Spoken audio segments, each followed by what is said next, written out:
पृथ्वीराज पाटील काय नोकरीत काय शिक्षणात काय कुठं तिथं मागणार आहे का काय ही माफी पाहिजे?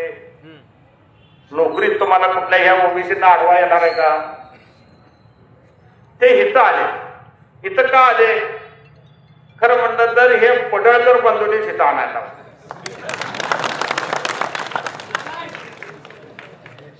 एका रात्री देशमुखवाडी पुजारवाडी दिगंजी गटात आणली.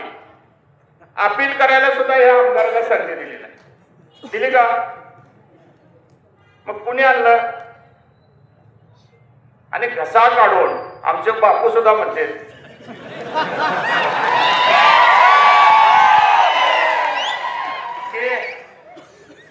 ओबीसी वरती अन्याय मराठ्यांनी करू नये. खरं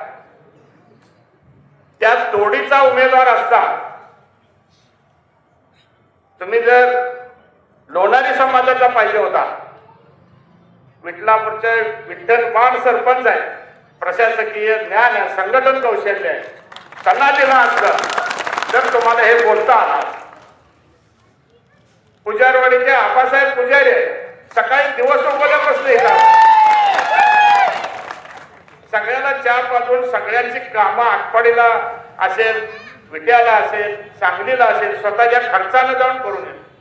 त्यांना उमेदवारी दिली असते तर तुम्ही ओबीसीचा घसा काढायला काही हरकत नव्हतं.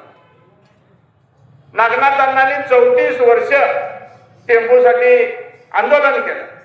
त्या सभेमध्ये आपल्या भागाचे काम कसं असावं, कसं पाणी आम्हाला मिळावं हे सांगणारा सावंता पुसावळे मामा जर असता तर घसा काढायचा तुम्हाला अधिकार होता.